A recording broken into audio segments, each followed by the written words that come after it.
All right, we are moments away from the start of the trading session. Of course, this is the first day of trading for August. And of course, it comes after what we saw, all the fireworks yesterday. Of course, you can see we have a little bit of a lift to futures right now in that trade after we got a relatively dovish Jerome Powell yesterday, sort of flinging the door open to a September rate cut. And of course, big tech earnings continue to roll on, and you can see the bells are ringing right now as we take a look, of course, at the NYSE, at the NASDAQ, and let's take a quick check on the major averages, of course, as trading kicks off in these first few seconds. And you can see, of course, the fireworks of yesterday not quite following through today. Of course, the S&P 500 up about just, let's see, 0.3–0.4%. The NASDAQ 100 just about flat, and the Russell 2000 pretty much flat as well. So let's get to the single stock action in the fast food industry in particular, because we have Wendy's and Shake Shack reporting. Wendy's cutting its guidance after a decrease in customers in the U.S. And meanwhile, Shake Shack, it's really soaring right now, or pretty much unchanged. We'll give it a moment. It's hoping to achieve positive free cash flow this year, Shonali. Also keeping a look on the private asset world here, because two proxy stocks here, Apollo, Blue Owl, both in focus today. Apollo reporting an earnings miss. Profit is dropping at its Athene annuities business. Apollo now down almost 5% after a more than 30% rally this year. Blue Owl down about 1.6% after a nearly 28% rally this year. We're also watching Meta, of course, surging after revenue beat, and ARM slumping as it maintains a tepid annual forecast. Meta now up almost 9%. ARM now down more than 9%. We're going to take a closer look now with Bloomberg's Abigail Doolittle. And to give great context, Shonali, for those earnings reports, let's take a look at the week in tech so far. And this has everything to do with NVIDIA. NVIDIA, after on Tuesday slumping to basically a 102 handle from its high, its all-time high on an adjusted basis of 140. Now trying to rebound on the day off of the pre-market highs, up just about 0.5%. Lots of volatility here. And of course, there's a fear that they won't be able to continue to put up the big blowouts that they had, that at some point growth is going to slow. That is, in fact, modeled in. But again, on the week, a nice recovery for NVIDIA, which has been in a bear market, coming out of it now. Now, if we put the Meta and the ARM results into it, well, Meta having a great day, to your point, and they really put up a great quarter here. This is taking a look at the AI race overall. Meta putting up that big quarter, so they are in blue there. In white, we have ARM, because, of course, they put up a good quarter. They held the guidance, but investors wanted more given how much the stock was up on the year, at one point up nearly 140%. And then, interestingly, there's NVIDIA in yellow. So in yellow, we have NVIDIA. In white, we have ARM. Those are more of the hardware AI makers. And then in blue, Facebook, or Meta, I should say, and purple, Tesla, which are more the shiny applications of AI. At some point, Katie, we're probably going to see it flip, where the hardware becomes more commoditized in years out, and then some of these applications of AI, those uses, they will climb. But right now, this is a look at the race, the AI race, and what it means for these stocks. All right, Abigail Doolittle, thank you so much. And we should point out that Meta right now rising 10% at the open. That would add $123 billion in market value. So just some incredible numbers that we're seeing right now. Let's discuss all of it with Anastasia Amoroso. She is Chief Investment Strategist over at iCapital. And you think about sort of the mood music heading into this week. It was very tense. And now we have, of course, some of the big names finally out there. Of course, we still have some big ones after the bell today. But do you think we're past peak panic, or at least peak upset? Well, I think we are for now, assuming Amazon and Apple deliver, but I don't know if we can assume that for both of those, but I do think the results from Meta are really encouraging to the market, because it really tells you that there are ways to monetize artificial intelligence investments right now. And what the markets were really panicked about is, we're spending all this money on AI CapEx, but is the payoff years away or not? And what Meta really shows is that the payoff is actually happening right here, right now. And that is very different from what we saw from other reports where, for example, Microsoft is clearly ramping up CapEx, but the revenue growth expectations are not ramping up as much. So yes, I do think that alleviates some of that concern, but I do agree with that leadership board for now. I think the semiconductors, the hardware stocks, I think their outperformance is likely to continue, because that's what investors are sure about right now, is that the other Max 7 stocks are going to be spending on CapEx. So what does that look like now that we have a glimmer of hope from Meta? If you think that there's still some dry powder to put to work, do you still put it towards the Mag 7 names, or do you hold off until you see the rest of them catch up to the Meta story? So now I actually sort of have a three-prong approach. Coming into last week, I would say it's a barbell of defensive stocks and also some of the rotation trades. And the reason we've liked that is because obviously the Fed is on the cusp of cutting interest rates, and I think investors are going to be focused on that. Defensives typically outperform after the rate cut.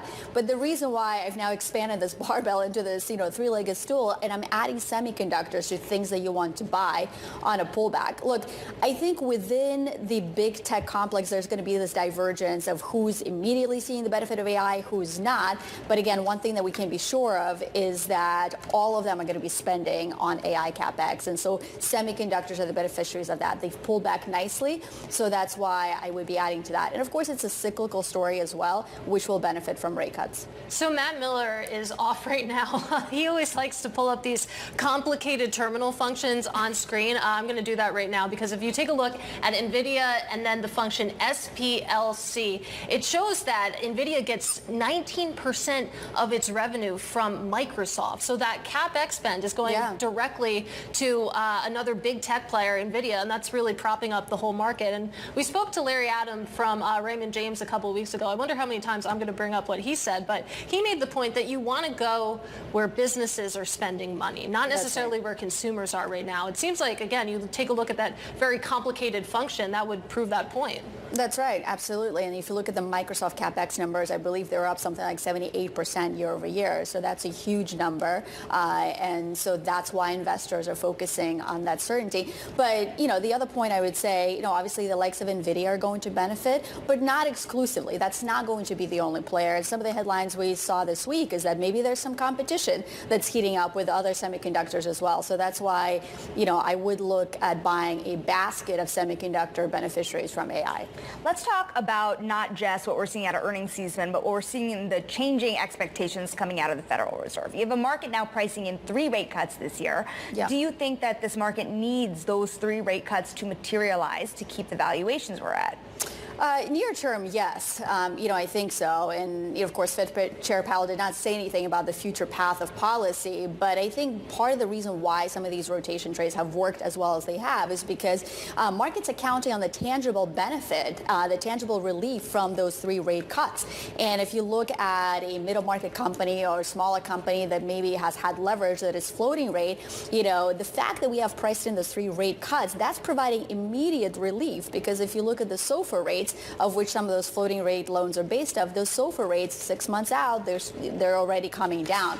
So I do think that if we see some pullback in those rate cuts expectations, the rotation trade maybe gives a little bit of it back.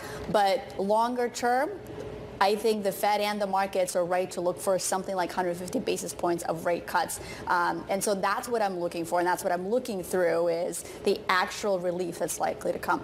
And I want to talk about the rotation trade in the context of this very muted IPO market, because someone made the point to me sometime in the past 2 weeks that you think about the companies that are staying private, it's those smaller companies that might have gone into that small cap index. And now the companies that are going public are debuting as mid cap or large cap companies. Yeah. So you're not getting that quality in the small cap index. How do you think about that? Well, this has been a trend that has been ongoing for probably 20 years. And if you look at sort of before the financial crisis or even further back, the average age of the IPO was about 8 years. Now the average age of the IPO is about 11 years, and that's being extended. And so what happens is when the companies, to your point, do IPO because they've seasoned so much in the private markets, they IPO at much higher valuations. But what this also means is that some of the hyper growth that typically is associated with a company that's an IPO, some of that hyper growth has already happened in private markets.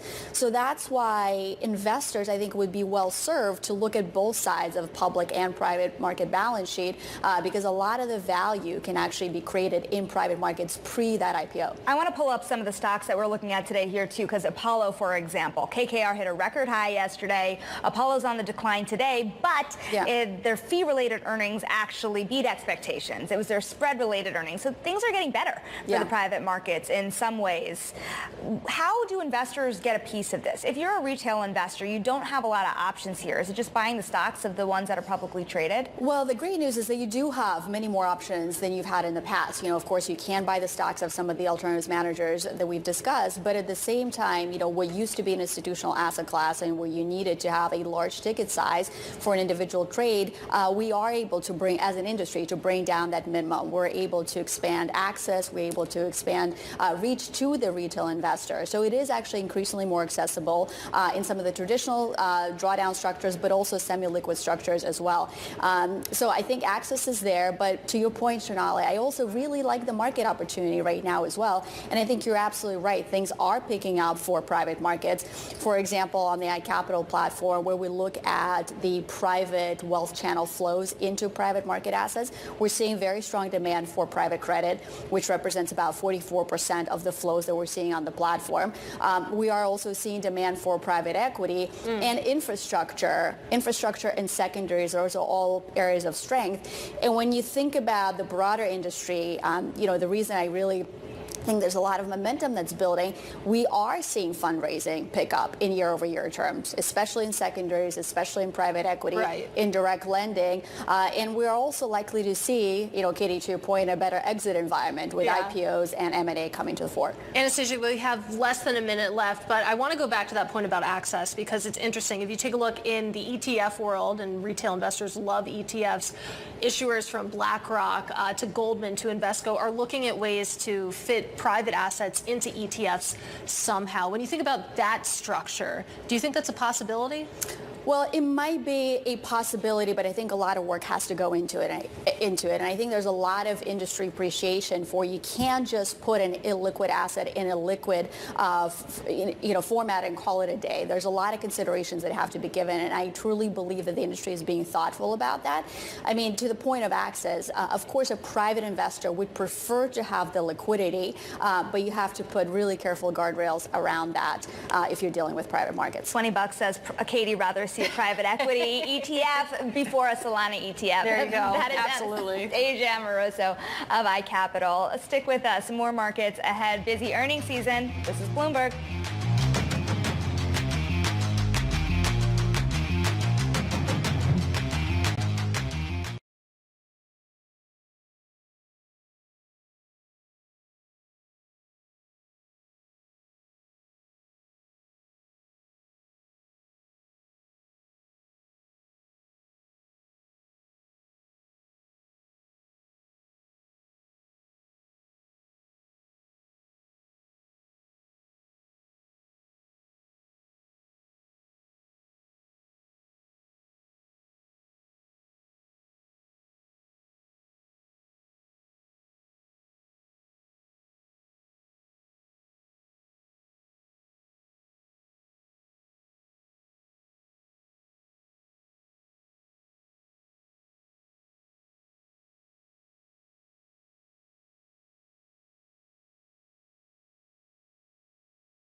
Bloomberg Open Interest. A quick check on the stock market. Of course, we are seeing green on the screen today, and the S&P 500 rising now at a faster rate, 0.7, nearly 0.8% higher. Nasdaq 100 rising in synchrony. The Russell 2000 getting a bigger bid at 0.3%. Katie. And it's time now for top calls. Some of the analyst action in focus this morning. And first up, Wells Fargo raising its recommendation on Carvana to overweight, also lifting its price target by nearly $100 after the online used car retailer delivered a surprise profit in the second quarter. Next up, we have Oppenheimer cutting Etsy to a perform rating after the e-commerce platform gave weaker third quarter guidance. The analyst says that the outlook suggests no near-term visibility. And finally, Loop Capital raising Reddit to a buy. Analysts say that there's upside to the street's estimates and cites an attractive valuation. Meanwhile, two stocks we're watching this morning post-earnings are Shake Shack and Wendy's. Shake Shack soaring right now at the open. It announced positive free cash flow for the first time in 7 years. Wendy's stock, it's also rising by not as much. That's after the CFO says that higher-end consumers are visiting more often. Michael Halen of Bloomberg Intelligence joins us now. Let's start with Shake Shack, because in the commercial break, you described the call as awesome. What actually happened? Yeah, new CEO Rob Lynch has taken the helm. He authored a great turnaround at Papa John's, and it seems like he's got a great plan for Shake Shack, right? It's primarily going to center around improving the marketing program and increasing ad spend. You know, Shake Shack has not done a lot on that end, and he has a great marketing background, so we think he's the right guy for the job. And he's also talking a lot about running better restaurants, improving speed of service, right, improving throughput. And this isn't rocket science. It's a difficult business to execute in, but it's not hard to figure out. Better food, better service, better marketing should help drive sales in the near and intermediate term for Shake Shack. When you take a look at what was going on at Shake Shack and when you take a look at what was going on at Wendy's, what does it all tell you, Michael, about what it means to sell a burger in this market?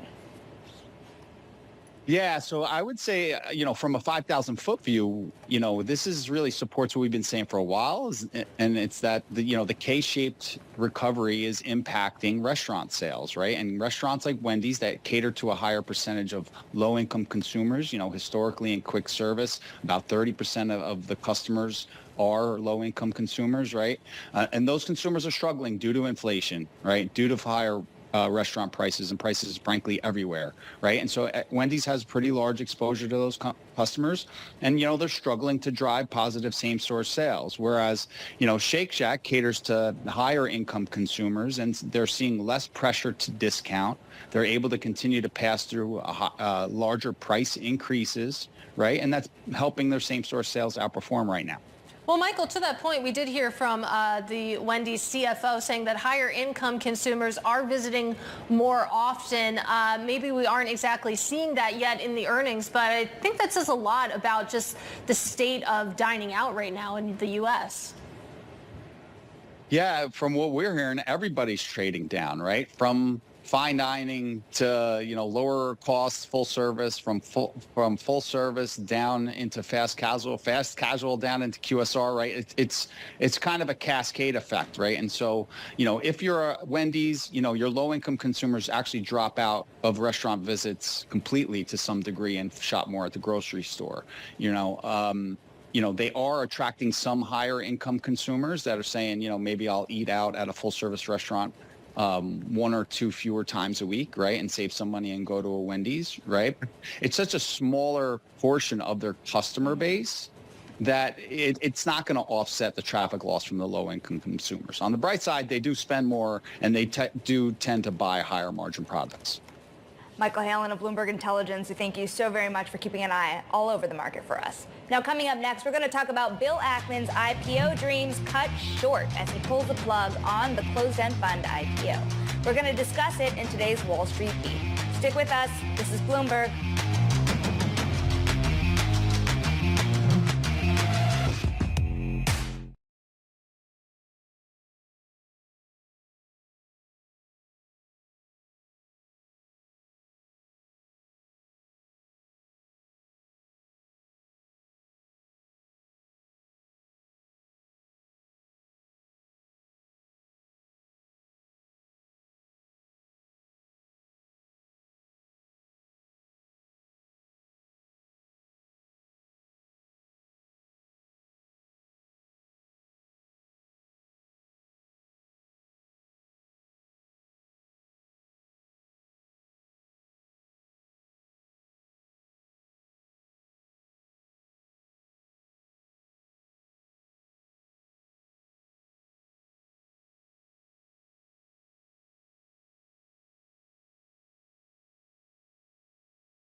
This is Bloomberg Open Interest. Let's take a check on stocks. About 20 minutes into the first trading day of August, we have a rally on our hands. The S&P 500, the NASDAQ 100 up about 0.6%. Small caps getting in on the action, but to a lesser degree. The Russell 2000 Shanali currently up by about 0.2%. And that leaves the kids home alone and the party's on, Katie. Yeah. It's time now for today's Wall Street Beat. Bill Ackman pulling the plug on his IPO dream of that closed-end fund after his fundraising targets plummeted in just weeks. Joining us for more is Bloomberg's Bailey Lipschultz, who has been covering this top to bottom. And when I look at the story that was written overnight by Kathy Burton and Annie Massa of Bloomberg, one part stuck out to me, that Seth Klarman was angered that Ackman named him in a letter to big investors about the IPO that was later made public. This letter served as a role in complicating the IPO, didn't it? Is he losing friends over this?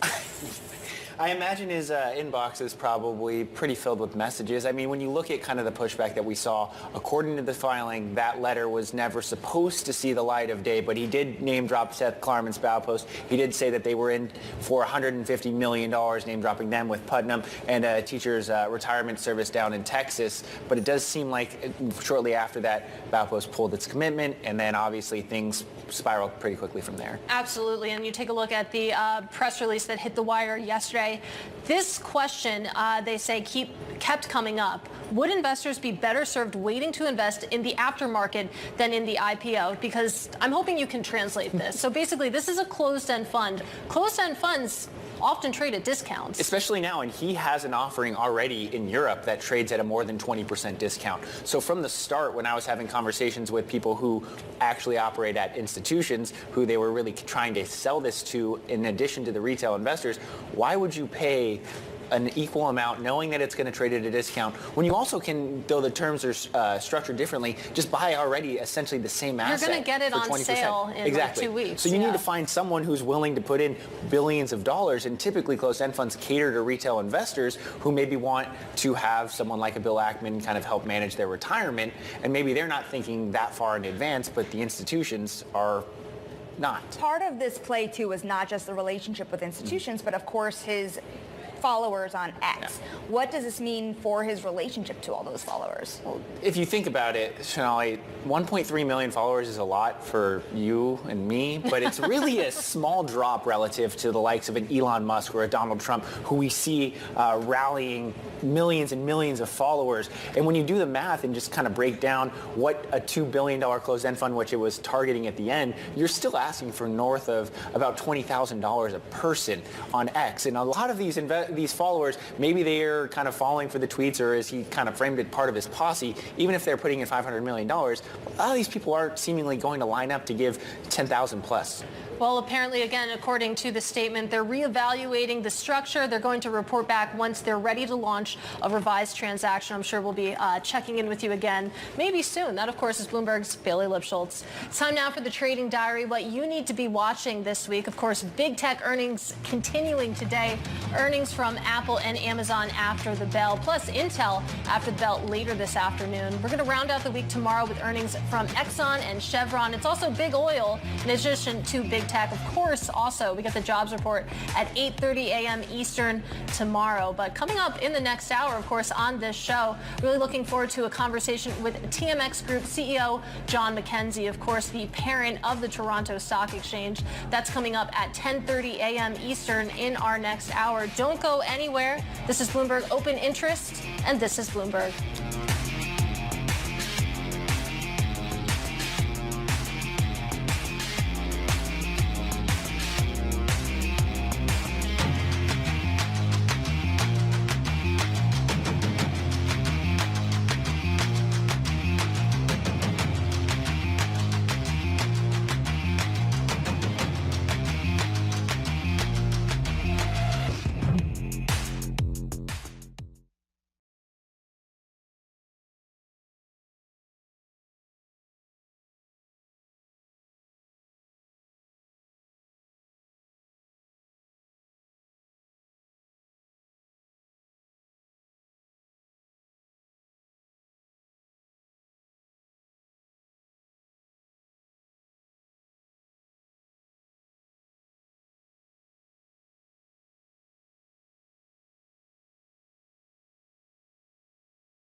On Bloomberg.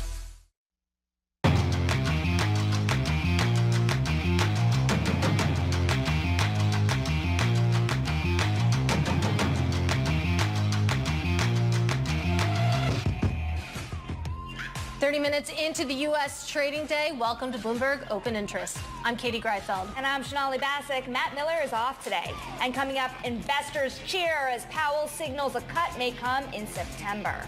And Meta's upbeat earnings also fueling the rally. Now all eyes turning over to Apple and Amazon, which report after the bell. And the view from Apollo. Private equity titan Jim Zelter says an industrial renaissance in AI and energy will spur demand for financing, Katie. Meanwhile, we get a check on these markets. About 30 minutes after the cash open, you can see, again, we're still on rally territory here. The S&P 500 up about 0.5% right now. Big tech, a little bit more so, of course. We have some big earnings after the bell from Apple and Amazon, but right now we're up about 0.7%, of course, after we heard from Meta last night. Meanwhile, you take a look at the 10-year yield, currently down about 3-4 basis points on the 10-year Treasury. Sonali, of course, as we do get some breaking economic data. Absolutely. ISM Manufacturing Index has fallen. Softer data once again. Data just crossing the terminal. Let's get right to Michael McKee, Bloomberg's Chief International Economics and Policy Correspondent. Mike. Yeah, Sonali, the latest evidence that the economy is slowing and possibly slowing significantly. The ISM national number falls to 46.8 from 48.5. The forecast had been it would go up to 48.8. New orders crash 47.4 from 49.3. And listen to this one. Employment 43.4 after 49.3. A big drop in employment, and that's going to have people maybe recalculating what they think is going to happen tomorrow with non-farm payrolls. Production, 45.9 from 48.5. The bad news here is that prices paid goes up to 52.9 from 52.1. So bad news both on both sides of what we'd call the Fed's mandate. All right, Mike McKee in Washington. Appreciate the instant insight. Of course, you can see bonds rallying a bit in the aftermath of that. So let's broaden out now and turn back to markets because we're joined now by Greg Bowdle. He is BNP Paribas Head of Equity and Derivative Strategy over in the U.S. Joining us on set. It's great to see you. Likewise. So we're going to get into the nuances, of course, but we have to start with your price target because for the S&P 500, your year-end forecast is 51.50, which is relatively bearish. You take a look at where we're trading right now, about 55.50. So tell us about the path that you see to getting to that number. Yeah, I mean, when we set that price target back in February, it was actually on the upside of the market. I think the fact that we have this target on the downside is more a reflection that we don't think we should necessarily be chasing the market when it's at all-time highs than it is a very bearish conviction. What we've seen is a ton of rotation under the surface, and we think that's where investors should focus and being more tactical around markets rather than a big headline conviction index level move. But what does rotation really mean to you at this point? You see the softening economic data. You wonder whether that bad news is good news because of potential rate cuts or whether more weaknesses in the economy will spill through to that stock market performance. I think it's a great question. It's incredibly interesting. We think there's three things driving the rotation. One was how extreme positioning got ahead of earnings season, that narrow breadth rally that's been so talked about. The second thing is the macro picture and this idea that the first order reaction to weaker data is positive because the Fed are going to cut, but then does the data weaken too much? And then the third thing are the US elections, which are also a cross current for some of those rotational themes.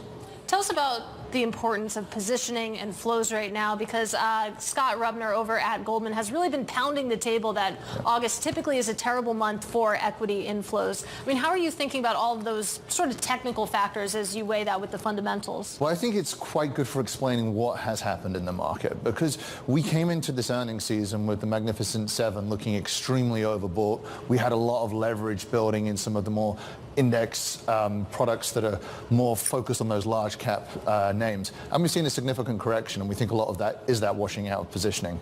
At the same time, those names and parts of the market that have lagged, some of the lower quality, smaller parts of the market, you think Russell 2000, for example, were much less crowded. And as a result, we've seen this extreme rotation. So we think that that reflects a bit of a cleaning of that positioning. So we think a lot of what we've seen is maybe a bit of a healthy correction in something that got very extreme. And now we think it's a kind of cleaner place for the fundamentals to dictate the price action. You've seen that rotation waver in recent days, especially when you see it in the small and mid caps. Do you believe that it's sustainable? Do you believe that those areas of the market can be protected if we see a further downturn? They can, but I think there's an absolutely massive question there. So I think in the FOMC press conference that we saw yesterday, Powell was directly asked these questions about the two parts of the dual mandate. Clearly inflation has moved in a favorable way, but what does that mean for the labor market? We get the payrolls tomorrow, and the question is, at some point, is softer data going to manifest in something that's much more difficult for the cyclicals and lower quality? And those parts of the market look much more vulnerable than they did a month ago, given that the rally that we've seen. So we think it's something where, for investors who are thinking of hedging and looking at optionality, those are the parts of the market that we're most focused on. Well, how do you hedge right now? I mean, do you just rotate into higher quality, maybe some of those less cyclical names? Or are you talking about, tapping the options market right now? I think there's two things. So ahead of earnings season, we were very focused on suggesting people consider replacing pure delta views with optionality. That's worked pretty well through earnings season. But when we look at the options market now, it does look that volatility levels, the premium people pay, is more elevated. So we think people have to be a little bit more careful about how they use options now.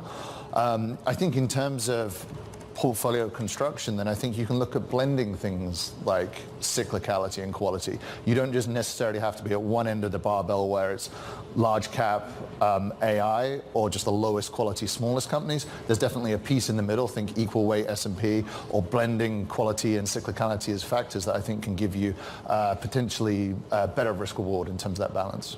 I want to bring this conversation to the VIX really quickly, because the VIX, for so long, it was doing nothing. It looked like maybe we were going to get to single digits. Now we're trading with a 16 handle, which feels maybe a little bit more reflective of what we're actually seeing in the market. But how do you think about the VIX? Is there actually a useful signal that comes from this metric anymore?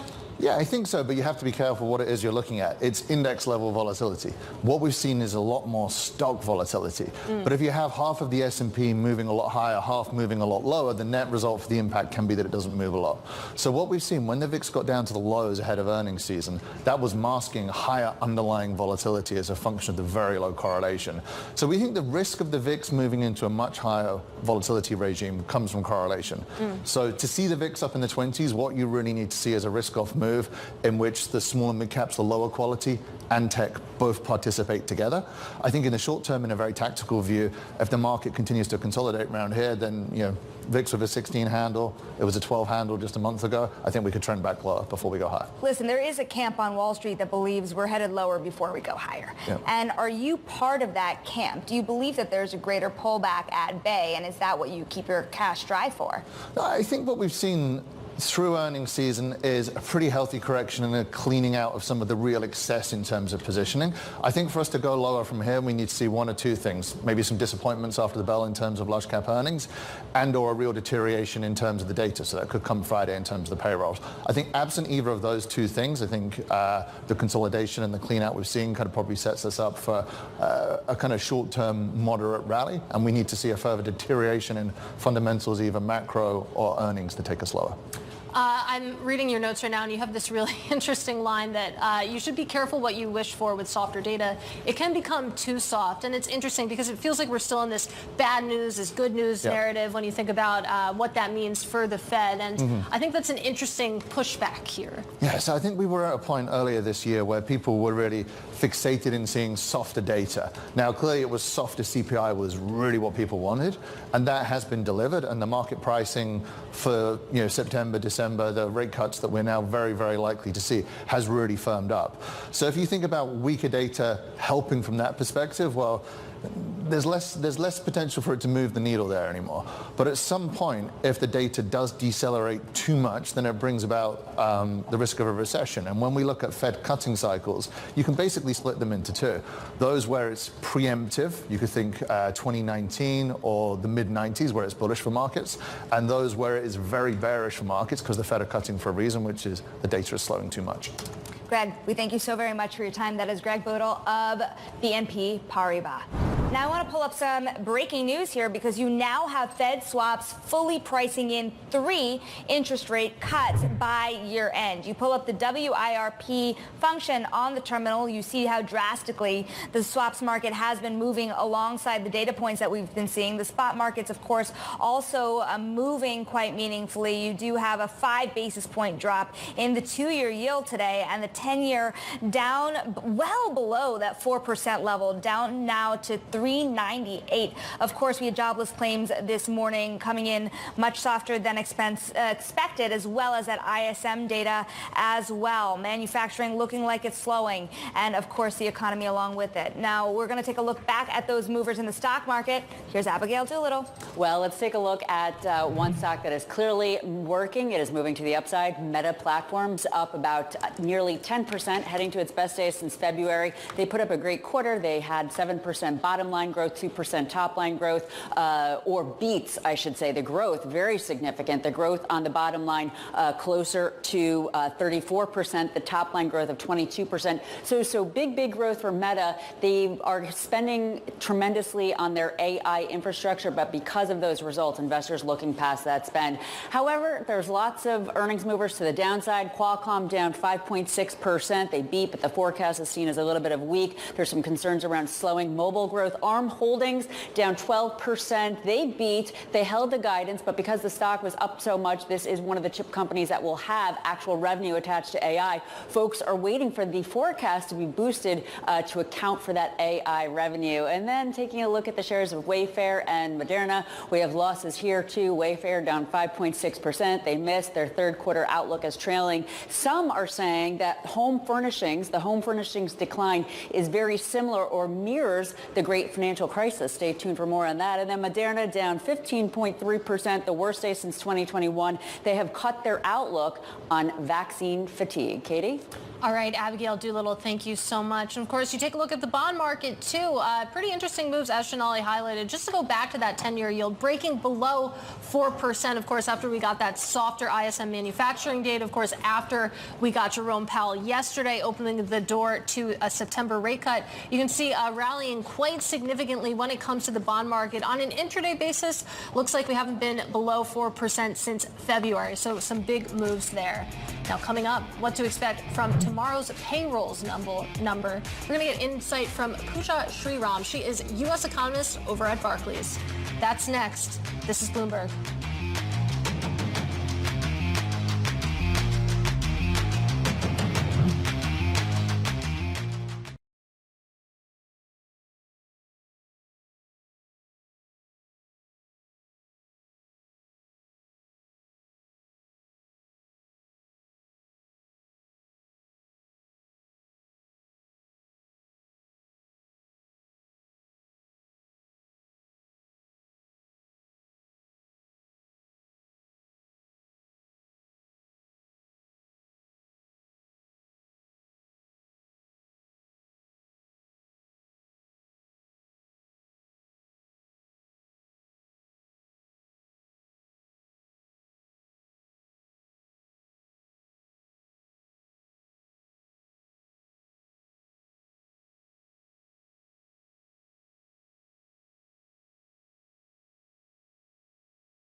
It's Jobs Day, and Bloomberg has the report under surveillance. Do you think the jury's still out on the strength of the labour market? Well, part of the problem is that July is usually a very bad month for jobless claims accuracy. This Friday, Jonathan, Lisa, Anne-Marie, and Mike will bring you crucial data and expert analysis at terminal speed. We see the jobless numbers climb just bit by bit by bit. Is this a welcome cooling or an unwelcome deterioration?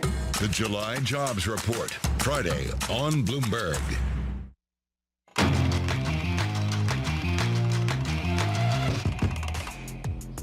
And now to high interest, a look at what's making headlines around the world. Russia is releasing American Wall Street Journal Evan Gershkovich, former U.S. Marine Paul Whelan, and the Russian-British dissident Vladimir Kara-Murza as part of a major prisoner swap with the United States. The two Americans have been jailed in Russia on espionage charges denied by them and the United States. And in exchange, the U.S. and its allies will return prisoners to Russia that they hold under the deal. And the U.S. says the world should acknowledge that Venezuela's opposition won last weekend's election, while President Nicolas Maduro doubled down on his claims of victory. Venezuelans continue to protest the election, while the socialist president has intensified the rhetoric against his opposition. And in the race for the White House in the United States, Pennsylvania Governor Josh Shapiro met with Kamala Harris's representatives as part of the selection process for her running mate. Arizona Senator Mark Kelly's chances were dimmed as labor groups expressed opposition to his selection as the Democratic candidate search for a running mate nears its end, Katie. And of course, investors are weighing prospects of the Fed cutting interest rates in September as we count down to tomorrow's jobs report. Former Kansas City Fed President Esther George joined Bloomberg TV earlier today with her thoughts on the Fed's mandate. We are looking at an economy that is growing, and by the reads of the second quarter, growing well above its sustainable long-run growth. You've got a strong labor market, and you still have elevated inflation. And I think that combination reminds me that the Fed's mandate is a long-run objective. And just as we saw earlier this year, the market had priced in a number of cuts only to have to pull back on that. And that was Esther George, former Kansas City Fed president, speaking on Bloomberg TV earlier today. Let's get some more insight into the FOMC's thinking. We're going to do that with Pooja Sriram. She is Barclays U.S. economist. And I want to bring you some of the market pricing right now because Fed swaps, fully pricing in 3 interest rate cuts by year end, Pooja. Do you think that that's warranted when you think about, of course, the state of the economy right now and what we heard from Jerome Powell yesterday? Hey, thanks, and thanks for having me on the show. So look, to be honest, as a baseline, 3 rate cuts does seem a little excessive to us. Our own baseline is, we think they will have a window to cut twice this year. And, the totality of the data that they keep talking about are actually looking good. They're very consistent with this soft landing narrative that the FOMC has, one that they're trying to get to. So in that world where we have, gradual disinflation, labor markets cooling, but a welcome cooling, not a deterioration, and, still resilient economic activity, in that world, I think 3 rate cuts seems a little excessive. Well, to that end as well, if you don't see those 3 rate cuts, how do you expect the economy to progress? There's a lot banking on the jobs data this week, but of course there are multiple inflation prints to look forward to as well. How does the Fed's job get trickier from here? Oh, I think, they've made it very clear to us that it's a data-dependent Fed, not a data point-dependent Fed. And, I like to stress that point because I don't think it's likely that they get completely shook by any one data point unless, it's a really bad reading, say, on inflation or on the labor markets. So I think from now through the September meeting, we've got, 2 more inflation prints, we've got a couple more employment data, and I think eyes will be on all of those data, to be honest. They're going to be watching everything quite closely. Well, let's talk a little bit more about the labor market. Of course, we get that jobs data at 8:30 a.m. Eastern tomorrow. And if you take a look at the statement that the Fed delivered yesterday, they basically said that they're attentive to both risks of its dual mandate right now. That, of course, is stable prices and full employment. You compare that to what we heard in June when the Fed was highly attentive to just inflation risk. So it seems like maybe there's a little bit of nervousness entering about the state of the U.S. labor market. What's your feeling right now and whether we could see further weakening now that we're above 4% on the unemployment rate? Now, that's a good point. And look, this shift in that statement happened, on two counts. One is the inflation data don't look all that bad anymore. After a very strong Q1, we've got Q2 inflation data looking far more benign and very encouraging. So I think that was one factor that helped the Fed sort of gain more confidence that the progress on inflation is moving in the right direction. And at the same time, we got this cooling in the labor market that a lot of us were waiting for and we weren't seeing, but that has happened. And so I think that sort of motivated this shift in language that you speak about, where they're saying, well, inflation, not so much a concern given the progress that we've seen, but yes, labor markets are cooling. So it makes sense for them to squarely shift their focus on both sides of the dual mandate.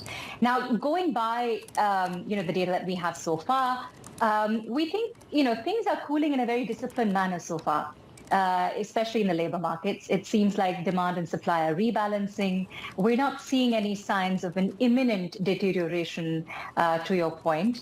And of course, we'll see to tomorrow's report to see if that pans out. What are your expectations for tomorrow's report, especially after you saw the jobless claims today, Pooja? Yeah, so let me quickly talk about the jobless claims data. There's been a lot of focus on the claims moving up. And, while we take some of this at face value, we have, noted that there is a seasonality factor that seems to be distorting the claims data as well. So just, in today's morning's data as well, we think, the seasonality seems to have boosted the claims number, making it look a little more weaker than what the NSA numbers say. But that said, we agree claims data have been ticking higher. For tomorrow's report, we're looking for a 175,000 increase in total non-farm payrolls. That would be a touch slower than the number that we got in June. And we think private payrolls number should look a little better at about 150,000. It was at 136,000 last month. And, one final point that I will make is, for the period that we're getting the data, we did have a hurricane that hit. Weather effects like these do tend to distort the data, so we need to take it with a pinch of salt. Pooja, we got to leave it there. That is, of course, Pooja Sriram of Barclays, of course, and a very hot market for economic data right now, and a very swift movement in the bond market as well. Stick with us. This is Bloomberg.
We see a secular global industrial renaissance going on. And people talk about AI, but it's also in power, it's also in sustainable energy, it's in the auto sector as well. And when you look at the breadth of capital that's needed from these high quality companies, it really reckons back to what happened in the U.S. in the 1920s and 30s in the build out of railroads and industrial America. That's Apollo Asset Management. Jim Zelter speaking earlier on Bloomberg, of course, the co-president at the firm there. And I want to take a look here, Katie, at just how well these private asset stocks have been doing. Because you are seeing a little bit of a breather today, but these stocks have really been catching up here with the behemoth of Blackstone. And the firm's more heavily focused here on private credit in particular. Ares, Blue Owl, KKR have been rising this year at a much faster pace. Yeah, it's really interesting to look at that chart, and it's pretty amazing. So you have KKR in orange there, really pulling away from the rest of the pack, and that only happened recently, really in July, I guess, after their earnings there. But it's really interesting to see Apollo sort of mid-pack here. I'm sure that's not exactly where they want to be. Well, what's fascinating, what you're seeing, Apollo is the biggest of all the credit managers here, but KKR and Apollo are looking a little more similar now than they did before. Both of them now owning insurance companies. And interestingly enough, it's the insurance company profits today that fell below expectations. Fee-related earnings coming above expectations. That second part there is good news for the industry. It means that deal activity is coming back and perhaps profits along with them. Absolutely, and it's an interesting point again on the insurance unit, sort of missing expectations there and dragging down the whole pie, at least on the headline level. So we'll continue to follow that, and coming up, we'll actually be speaking with the company behind the Toronto Stock Exchange, continuing to grow through acquisitions. John McKenzie, the TMX Group CEO, he joins us next. This is Bloomberg.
NASDAQ has been investing in moving all of our technology solutions into a cloud environment now for over 10 years.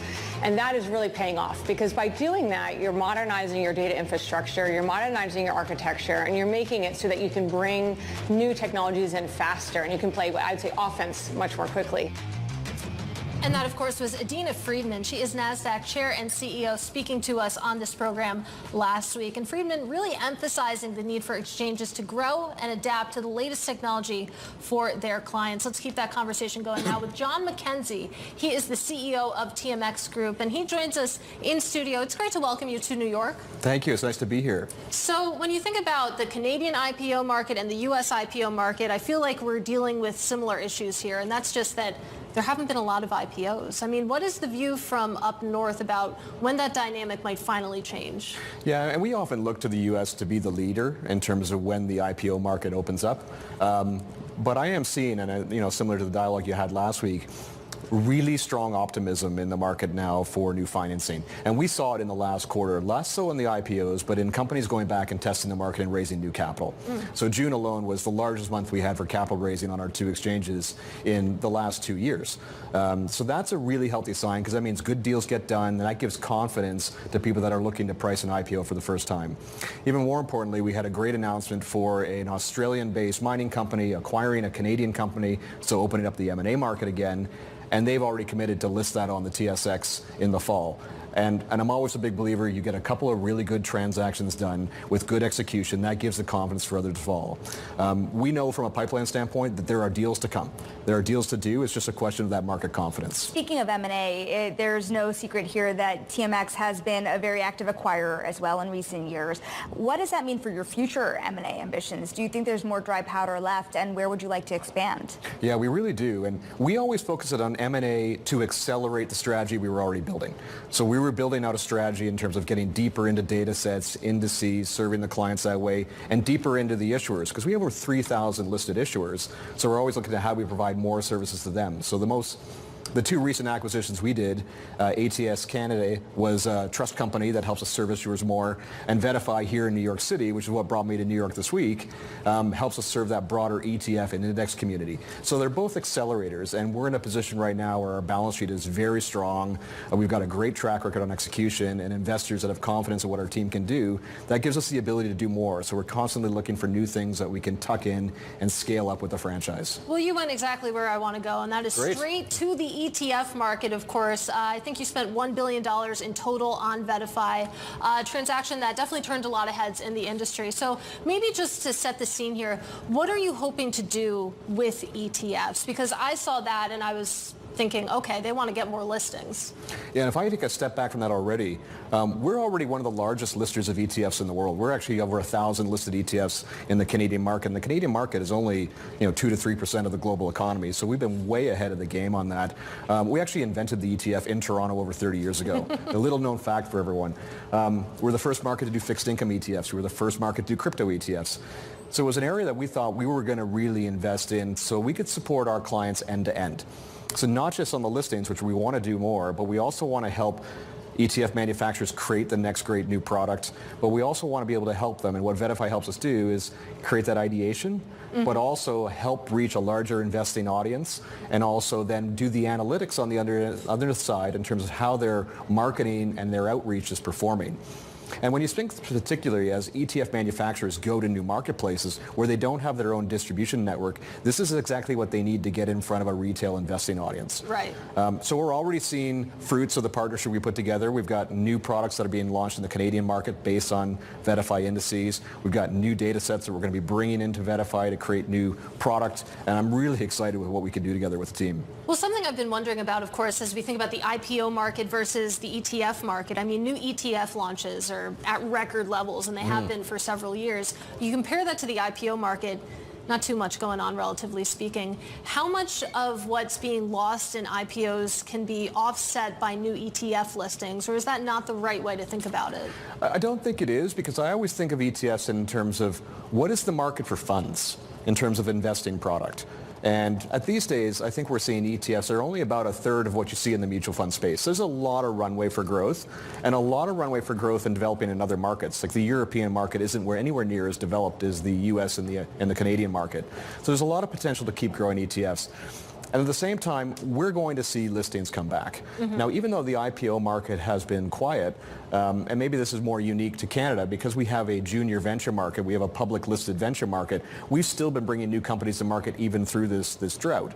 Now, we've added 35 new corporate listings just this year alone, but a lot of them come through structured listings, direct listings, reverse takeovers, capital pool companies. So we've tried to build a lot of different vehicles to help a company go public even if the IPO is not the right path for them. Well, I promise I have just one more question on ETFs, and I'll be quiet for a while. But something I've been trying to contextualize is where does the ETF business fall in terms of the importance to the bottom line when you think about the regular business, the traditional business of exchanges? Because, of course, you think about what's going on in the U.S., and SIBO, for example, has been pretty aggressive saying, you know, we want to beef up in ETFs. We actually want to steal listings from the other exchanges. But when you think holistically about the business of an exchange, how important actually are ETFs? How does that factor in? I think they're extremely important. And I think when you look at an exchange like ours, which is different from some of the other ones you mentioned, we actually have the full end-to-end of the capital markets ecosystem. So not only are we working with the ETF issuer in terms of, again, distribution tools, creating the product, bringing it to market, but we're the lister, we're the trader, we can list options on it, we can put futures on it, we clear it, we settle it, we're the depository agent for it, we own our own trust company so we can act as the agent to support the ETF issuer as well. So we can provide the full ecosystem to that, and it touches every part of our franchise. So in that way, it's critical. The other thing that if I brought you to, as you mentioned, here to New York, and if you think about your ambitions outside of Toronto, how global do you want to get and how fast? We set an objective a number of years ago that we wanted to be more global than local, so more than 50% of the revenue came out of, outside the Canadian market. We hit that in the first quarter of this year. So we're going to have to write a new objective for it now. The U.S. is a big part of that. Europe's a big part of that too. We've been growing the energy franchise in Europe. But in New York and the U.S. in general, we're doing a number of key things. So we're building out, obviously, on the index space, as we talked about. We're building out on the energy space. So we have a great business called Trayport out of London that we are working on building in New York to build that presence for energy traders, to give a better solution for the OTC market here. And we're working also on bringing a new actual equity marketplace to the U.S. as well.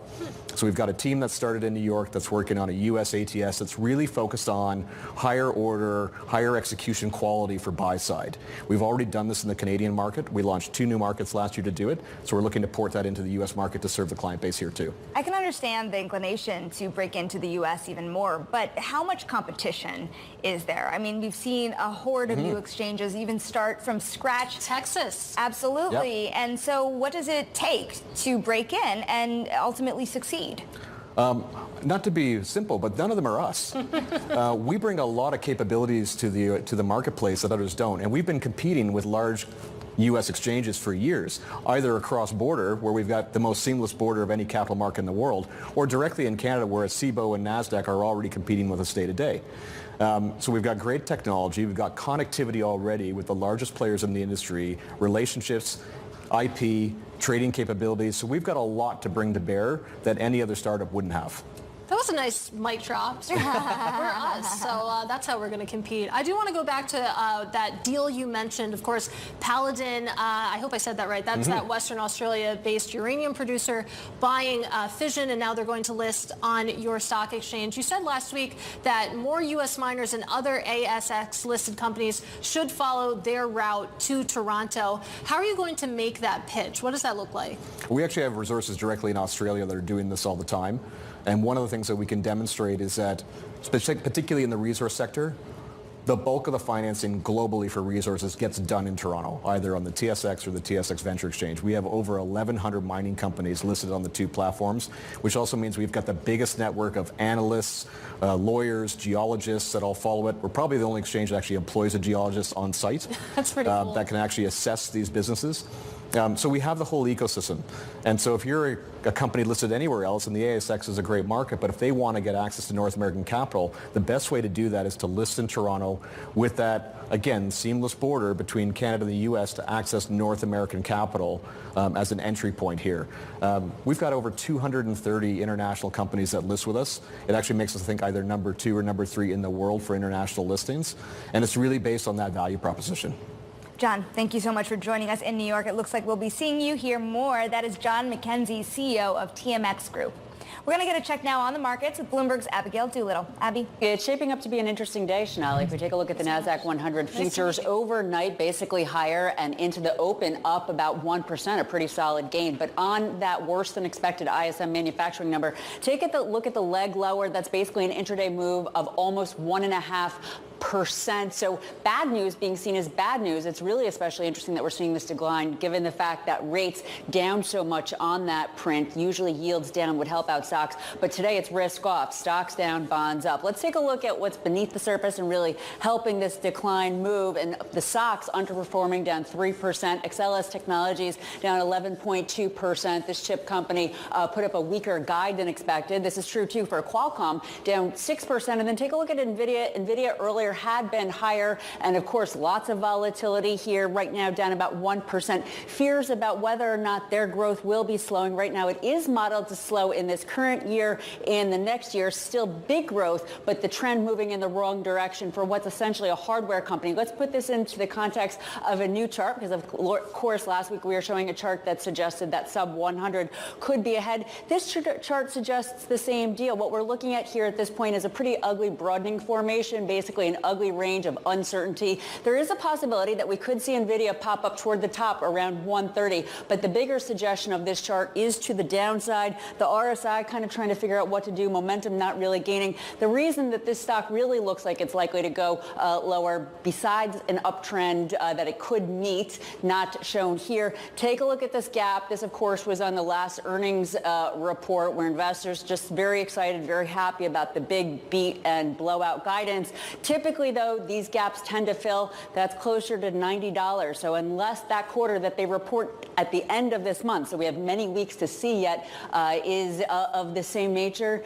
there could be some more consolidation ahead for NVIDIA that right now in an official correction and touch and go with the bear market, Katie. Now, a lot to look forward to when we do eventually get to those NVIDIA earnings in late August. Bloomberg's Abigail Doolittle, thank you so much. Now, coming up, a busy week for investors wraps up tomorrow with that jobs report. Up next, we'll hear from MIT economist Kristen Forbes. This is Bloomberg.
MIT economist Kristen Forbes says that rates may not come down as much as expected. Forbes spoke with Wall Street Week host David Weston at the Aspen Economic Strategy Group's annual meeting. There had been a leaning before the pandemic and the post-pandemic inflation to wait till you saw inflation, till you saw the whites of the eyes of inflation. And I think the lesson is learned. We need to allow central banks to be preemptive. They need to be able to start raising interest rates ahead of time when they think prices are going to pick up quickly. Related to that, I think an important lesson we've learned is that as economists, central bankers, we focus on inflation. So there's a lot of discussion now on how inflation is coming back. It's heading back to 2%. This has been a remarkably pain-free recovery. But it hasn't been pain-free. The price level has increased. It's more expensive for consumers to buy what they need to buy to keep their households afloat. And as economists, we forget that this price of a basket of goods matters to people. Things are more expensive. It's the price level that matters to people, not just the rate of change of prices. So I think we've learned an important lesson that the level of prices does matter. Even if inflation comes back down, the increase in inflation in the interim can be painful. You're an economist, of course, not a politician, but I wonder what you just said. Well, that might help explain something that I find remarkable. The economy is quite strong in the United States right now, and yet a lot of people don't feel good about it. And we keep saying, well, inflation is coming down, we're getting under control, and it doesn't seem to be registering. Yeah, and I think that's exactly why, is that as economists, we see inflation coming down, heading to 2%. They think everything's fine. If you look at actually where we are in this cycle, it's quite remarkable. We have had remarkable swings where unemployment increased, and now it's come back down. We saw GDP growth collapse, and now it's come back.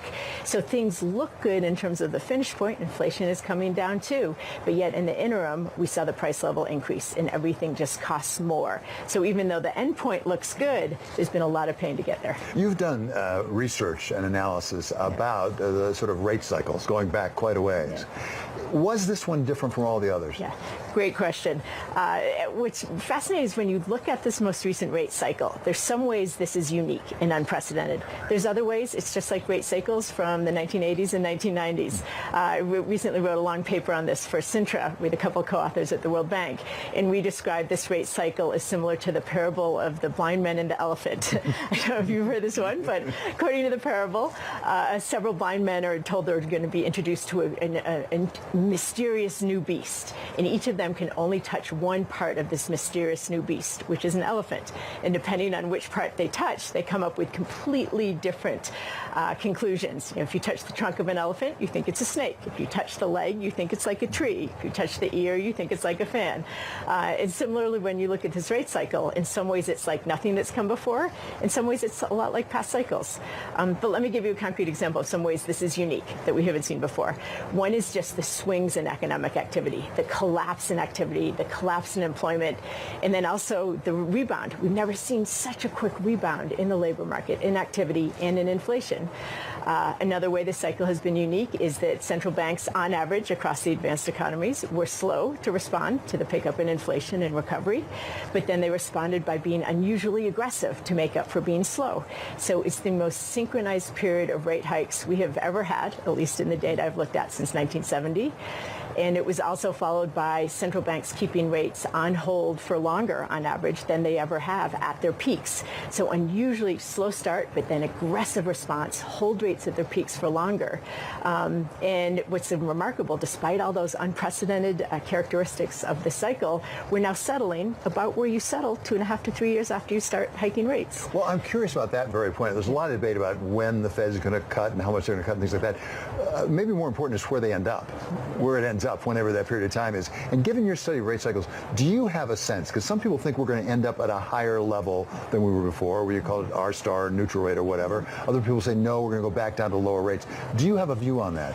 So based on my study of historic rate cycles, what it suggests is rates may not go down as low as most people are expecting, or as, say, the Fed's dot plot is predicting. You know, based on this historical comparison, looks like things are largely normalizing now where you would at this point in a rate cycle, which means rates are probably settling not far off where they're going to settle. And rates now are about 5.25, which means they would not be going all the way down to the sort of 3, 2.25, 3.5 that is in the Fed's dot plot right now, given where all the other measures of economic activity are. And that was Kristen Forbes, MIT professor of economics, speaking with Wall Street Week host David Weston. This is Bloomberg.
All right, it's time now for the Trading Diary. What you need to be watching this week, which is just tomorrow. Big tech earnings continue today. We get earnings after the bell from Apple, along with Amazon and Intel after the bell this afternoon. Stock is down 40% year to date, so we'll see what they can deliver. Of course, we round out the week tomorrow with earnings from Exxon and Chevron. And of course, before we get there, the jobs report at 8:30 a.m. Eastern, Sonali. And Katie, we're going to look ahead to those earnings after the close because investors are awaiting details on AI developments from Apple, Amazon, and Intel as Wall Street gets more hawkish about CapEx into new tech. Bloomberg Intelligence senior analyst Anurag Rana is with us now. And you think about the expectations for Amazon. What are you lining up for them? Yeah, I think AWS growth is really critical for the momentum of the stock, which has done really well over the last 12 months.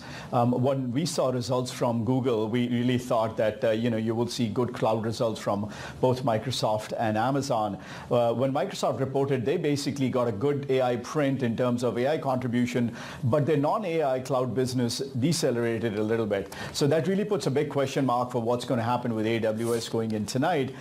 We do expect some lift up because of AI, but guidance is going to be very, very important for them in order to maintain this momentum that they have. Yes, a lot of focus on the cloud when it comes to Amazon in particular. Let's talk a little bit about Apple, of course. We were speaking with Tom Forte a little bit earlier, and he made the point that you think about the AI upgrade cycle, he doesn't think it'll be as meaningful as maybe some of the other ones that we've seen. Yeah, we are still very early in that. We haven't even seen them, launch the new phone with the capabilities. That's going to only happen sometime in the, September timeframe. So this is a seasonally weak quarter. You're not going to see major uplift over here. But I think China remains more important right now for the next 6 months than AI for Apple because we saw a good relief rally when they reported good China numbers back in April. And we really need to see some commentary whether what's their position right now, whether they have been gaining market share or whether they are going to see a slowdown in China. So I think guidance from them on the China market is far more critical than anything else at this point. At the end of the day, how much room is there for an upset? You think about how the other stocks have been reacting this season. Yeah, I think, if they give a good, framework of growth in the next 6 to 12 months, and that's without the AI push. See, the question is not the AI push is going to come. It'll come for Apple, but the question is whether that's going to be over the next 12 months or 24 months. That's a big question. So, it's more a question of timing than the actual the refresh cycle. But I think China really drives the stock over the next 6 to 12 months. All right, Anurag, really appreciate the preview. That is Bloomberg Intelligence senior analyst Anurag Rana. Meanwhile, we take a look at markets taking a bit of a dive right now. The S&P 500 giving back its gains, now down 0.5%, even more so. You take a look at big tech, currently off by about 0.7%. Of course, that's even with Meta's results yesterday. We'll see if we can change the narrative today when we get Apple and Amazon, and that bond market rally continuing. Now, coming up tomorrow on Open Interest, we have Rick Reeder of BlackRock, Savita Subramanian of Bank of America, and Acting Labor Secretary Julie Su. A lot to look forward to tomorrow. That does it for us. This is Bloomberg Open Interest, and this is Bloomberg.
heart of where innovation, money, and power collide in Silicon Valley and beyond. This is Bloomberg Technology with Caroline Hyde and Ed Ludlow.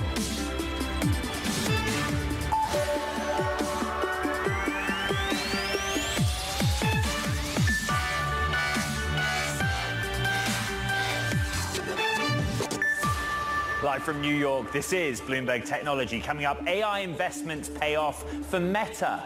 Details to come, and ARM slumps as the chip company holds off boosting its outlook. We speak to the CEO, Rene Haas. Plus, NVIDIA shatters records, adding $329 billion to its market cap in a single session. Full coverage ahead. I want to start on that Meta story. This is what the stock looks like. You know, it's basically trading as it stands on track for its biggest jump since February. We know all about the capital expenditures commitment, slightly boosting the bottom end of the range, but it looks like this whole AI thing is helping the top line, at least if you look at the sales outlook for the current period. Throughout the show, we're going to get a lot more on Meta. Now, one stock that's going in the other direction is the chip design firm ARM. I think we're down around 15% as it stands. They smashed it in the quarter gone relative to street expectations. But the story around ARM, as we bring up the stock here, down more than 15%, is simply that they resisted the urge to boost their outlook. And that raises some questions. The questions should be answered now. We have ARM CEO Rene Haas standing by, joining us here on Bloomberg Technology. I mean, Rene, good morning to you. That is the story. What were the factors behind you not boosting the outlook? What were the factors that made you cautious? Maybe it's specific end markets. Maybe it's your view of the macro situation around the world. Yeah, thank you, Ed, and great question to kick off with. The way I think about it is as follows. This is our fourth quarter as a public company. It is our fourth quarter of record revenues. As you said, we smashed it last quarter, over $930 million of revenue. So super happy about the quarter. Last quarter, 90 days ago, we raised the annual guidance about 8 to 10%. So when we looked at the outlook for the year, 90 days later, coming off a great quarter, we just didn't feel the need to raise expectations again. So that's really just the backdrop. It's quite simple. We raised the guidance for the year last quarter, record quarter this quarter, and we're maintaining at this point. Rene, is there anything you can tell me about specific markets that you serve where you see some caution or some hesitation, but you're also able to see whatever it is holding you back working itself out? Yeah, remember, Ed, that we have two components to our business. We have the licensing business and the royalty business. The licensing business, which is really the forward indicator of demand for ARM technology, never been stronger. The licensing revenue year on year up 70%. What's driving that? That's demand for building new complex chips, more demand for ARM, more compute capability. So that is a harbinger of forward type of demand. Royalties were also up year on year, almost 20%, largely driven by smartphone growth, where units have been modest, but our new version 9 is driving high royalty growth. So in general, we're very, very optimistic about the long-term outlook, particularly because of the licensing activity being so strong.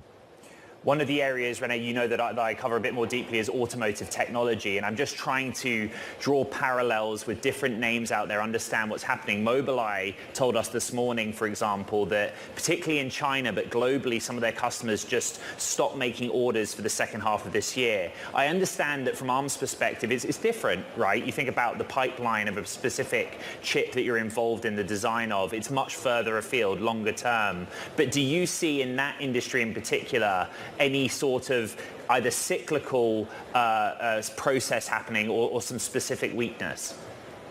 Yeah, I think the way we think about the automotive market is we are growing faster in terms of demand for our technology than the market itself. So we were actually up double digits last quarter in automotive royalties.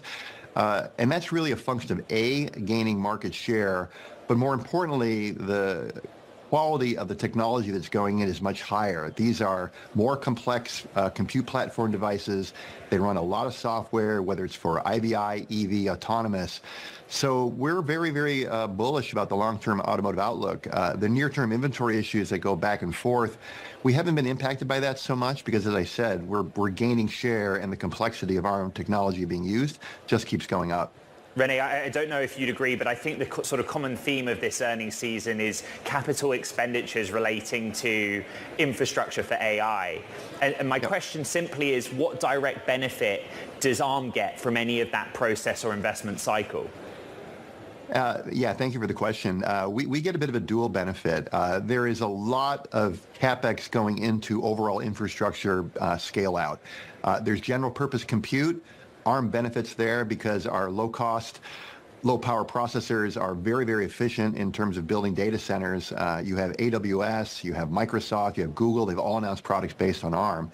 And then you have the AI data centers, which are very, very complex, require a high degree of customization, power efficiency even more important there, and that's been a great tailwind for our business. Just look at what NVIDIA announced with Grace Blackwell, a very, very complex, not only chip, but platform based on ARM using their most advanced GPUs to drive the most complex AI data centers. So for us, we broadly view this AI CapEx expenditures as a tailwind for the business. Renee, you mentioned Grace Blackwell. It takes me to one of our audience questions. So when I said you were coming on the show on social media, I actually got quite a number of submissions for you. And one is straightforward. Does ARM plan to design its own accelerator to compete, I guess, against some of the partners that you're with out in the marketplace? Yeah, no product announcements today, Ed. Sorry, we're just here to kind of talk about the past quarter and our outlook going forward. No product announcement, but that would indicate from a sort of, I suppose, academic or R&D standpoint that you at least think about it.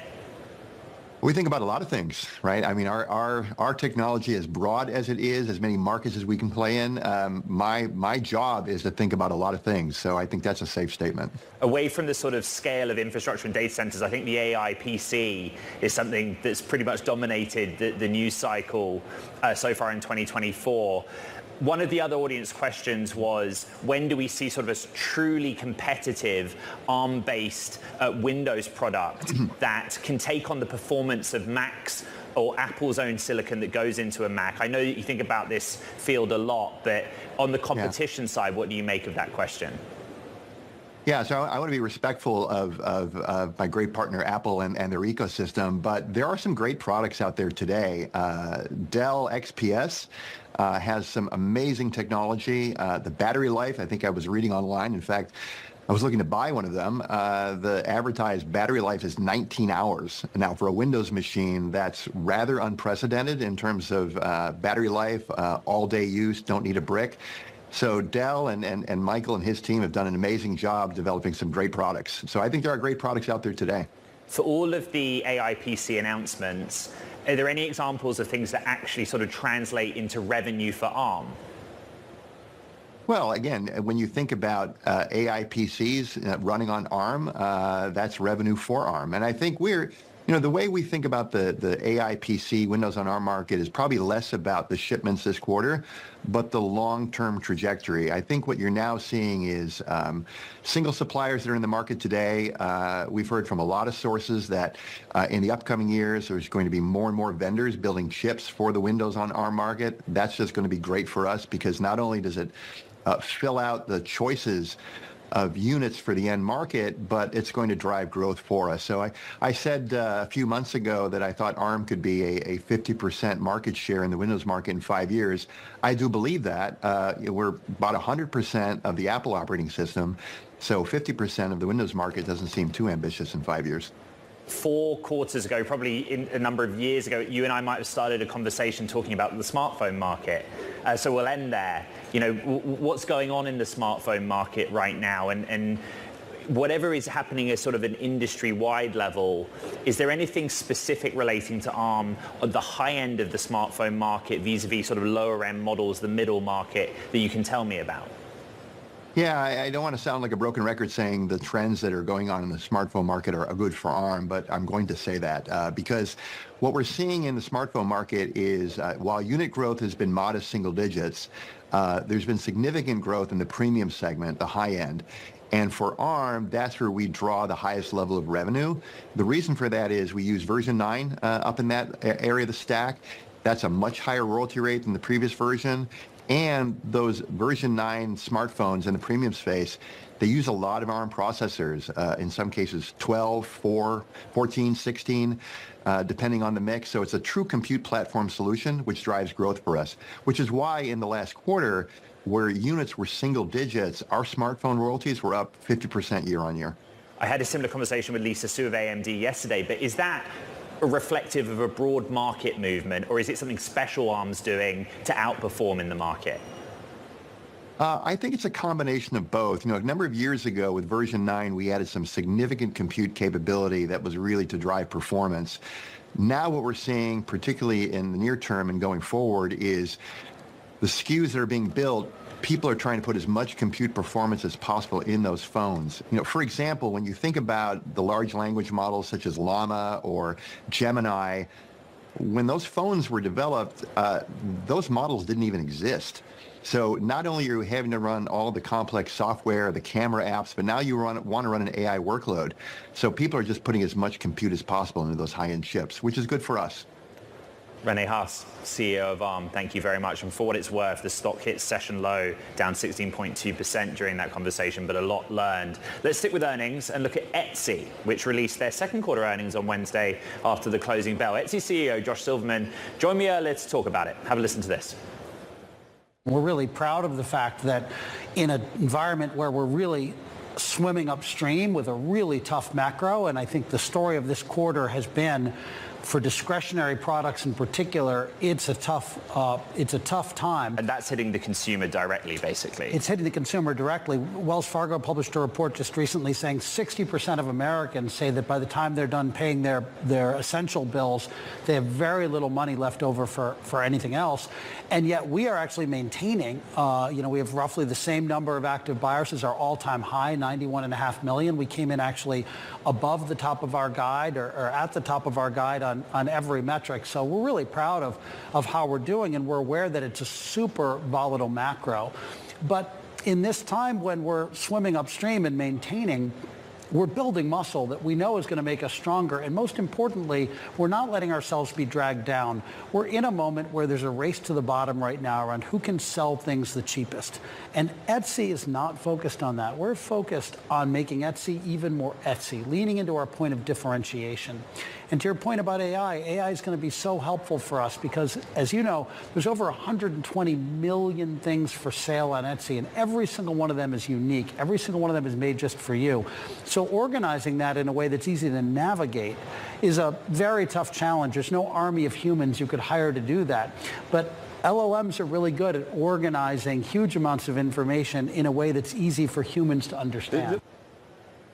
That was Etsy CEO Josh Silverman. Now coming up, Meta to the rescue, delivering on earnings and easing some of those big tech growth concerns. Stock up almost 7%. A lot to talk about. This is Bloomberg Technology.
the jokes about how all the tech CEOs get on these earnings calls and just talk about AI the whole time. It's because it's actually super exciting, and it's going to change all these different things over multiple time horizons. I think we should probably update that photo. That was Mark Zuckerberg, the Meta CEO. He doesn't look like that anymore. Meta posting better than expected Q2 results, and it signals that the company's AI investments are starting to pay off, triggering the stock's biggest one-day rally in around 5 months. That level, 7% gain, on track for its biggest jump since February. Let's get right out to our Meta reporter, Kurt Wagner. I mean, that was the question. You spend all this money and the CapEx number at the bottom end of the range slightly boosted, but does it help you make money in the sort of normal areas of your business? Did it? Well, this is the story that they're trying to tell, right? Which is that AI investment is impacting their current ads business. It's making their ads more relevant. It's making, it's helping advertisers even create new ads with Gen AI tools. It's helping the timeline. It's giving people more relevant content, so they're sticking around longer. This is the narrative that they're trying to tell on the more immediate side. And the challenge, of course, is, as you point out, they're investing very heavily in the future as well. And so they're trying to balance, like, hey, the AI is paying off now, but it will also pay off in a couple of years when these glasses, these large language models, the metaverse comes to fruition. It's a tough balance for them, but they were able to sort of do that with the Q2 earnings this week. We're just showing the numbers or the revenue numbers by business line. And I think that's the bit that we're trying to understand. You and I have all these conversations with very smart people outside of Meta who give them a lot of credit for their work in the field of large language models and the future applications of generative AI. But it seems like the story here is that it's really helping advertising, which is what they've been basing their business on all along. Yeah, and it's not as sexy of a story, right? Because it's like, hey, investing billions and billions of dollars into these large language models is going to, improve the ROI on our ads product is not really the exciting AI story that a lot of people want to hear. That's chatbots, that's AI smart glasses and assistants and things like that. But I do think there is an element of this investment that is paying off more in the short term. We heard a lot about that yesterday. But I don't think that's what gets Mark Zuckerberg as excited, right? That's a necessity. That's what's going to fuel and fund these bigger visions he has. But I really think, when he talks about AI, he's predominantly talking about this futuristic technology, this next wave, this next computing platform that he really wants Meta to own. Just really quick, our audience around the world will have different relationships with Meta and its products. But I found the data on growth across the family of apps or family of products really interesting. Why is that going well? Well, I mean, they have WhatsApp, I think, is sort of a secret weapon that a lot of people don't think about because it's not as big a part of the business, right? But I think this is also just to the staying power of the core network, Facebook and Instagram. It's like these are products that are still growing, that are still finding new people despite years and decades of existence. And, they're adding Threads to the mix now, too. I don't think that's counted in that daily active people tally, but eventually it will be. And Mark Zuckerberg was talking about that with a lot of praise yesterday on the earnings call. Bloomberg's Kurt Wagner, thank you very much. Now, the other sector we're looking at is chips. The US is weighing unilateral restrictions on China's access to AI memory chips and equipment capable of making those semiconductors as soon as next month. Back with her latest reporting, Bloomberg's Mackenzie Hawkins. We actually talk quite a lot about this on Bloomberg Technology, that, for all the hype around AI and the GPU, you've got to have that high bandwidth memory access as well to make it competitive. Just give me the basics of what you've reported and when it's happening. So the U.S. government recognizes that too, that you can't make an NVIDIA GPU work without access to memory. And officials have been considering for months adding to the restrictions that they've already replaced on China's access to logic chips, which are the brains of devices, to attack the memory side, which handles data storage. And they're working on this massive export controls package, probably the most significant one that we've seen since the October 2022 rules initially rolled out and sort of changed the global landscape for semiconductors. This list could include restrictions on high bandwidth memory above the 2.0 generation, so capturing Samsung, SK Hynix, and Micron's latest models. Also on the tools used to make those chips. Then there's a separate massive restriction on additional tools and equipment used across the industry that would primarily affect U.S. equipment companies. So think Lam, Applied Materials, and KLA, with carve-outs for their Japanese and Dutch rivals. So this is really a massive package. It's what will probably be the Biden administration's last big swing in this space, and it could be unveiled as soon as a couple weeks from now. The strategy to make US chip sector more competitive is two sides: restrictions, like you just outlined, and incentives. And the other big story you reported was one name, Applied Materials, not getting access to funds in incentives. Right. So we have the export control side of the coin, and we also have the CHIPS Act, which is a $39 billion subsidy program designed to bring chip manufacturing back to U.S. soil. And so far, we've seen over almost 90% of the funding committed to names like Intel, Samsung, TSMC, and Micron for these massive commercial fabrication facilities. But more than 670 companies expressed interest in the funding. So there were always going to be companies that didn't get it. The biggest name perhaps among them is Applied Materials. They have this $4 billion research and development project that they're working on in Sunnyvale, and they had hoped to get government support for that. Unfortunately, that didn't work out for them after the U.S. scrapped part of that grant program that was specifically designated for commercial R&D because of infighting about a separate program on military chips. So not a great piece of news for Applied Materials, and they've always said that the scope of that project will depend on U.S. government support. Mackenzie, just very quickly, is there any money left then from the CHIPS Act, or it's now all accounted for? There's a bit left, something on the order of $6 billion to allocate. We should expect to see, Commerce Secretary Raimondo has said that we'll see announcements through the end of the year eating up all of that funding. And after we've seen announcements to the major big foundries, we'll probably expect to see a lot of smaller supply chain investments between now and the end of the year. Bloomberg's Mackenzie Hawkins very busy with a lot of reporting. Thank you. Now coming up, Reddit makes an AI purchase. More behind how the social media platform is set to integrate AI. That's next. This is Bloomberg Technology.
It's time now for Talking Tech. First up, Olympic partner Atos reported a loss of $2.1 billion for the first half of the year on weaker customer demand. The French IT company has struggled with debt, accounting errors, and industry-wide headwinds that has wiped out nearly $14 billion of its market value over the past 7 years. Plus, Reddit acquires startup Memorable AI in its first acquisition since going public in March. The startup uses generative AI to help marketers create better ads with more effective text, images, and videos. Reddit says the acquisition would improve the quality of its ads on their service. And Samsung's chips boss issues a warning, saying the company could be at risk of getting caught in, quote, vicious cycle if it doesn't revamp its workplace culture. In an unusually harsh memo to employees, the head of the chip division said Samsung must take steps to eradicate communication barriers and stop, quote, hiding or avoiding problems. The letter comes after recent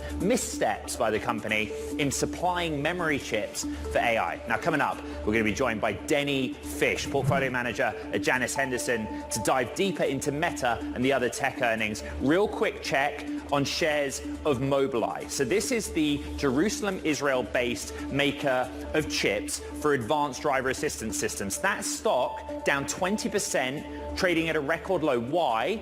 Because 2H, it downgraded its revenue outlook. Its automotive customers stopped placing orders. This is Bloomberg Technology.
Welcome back to Bloomberg Technology. Ed Ludlow here in New York. We're going to check in on the markets. Big tech earnings in focus this week. Meta posting better than expected quarterly results, helped by new investments in AI. The attention now turning to Apple, Amazon, both reporting after the closing bell. But let's stick with the equity story. The Nasdaq 100 pulling back after a monster rally led by NVIDIA on Wednesday. The stock recording its biggest advance in over 5 months. And here's the bit.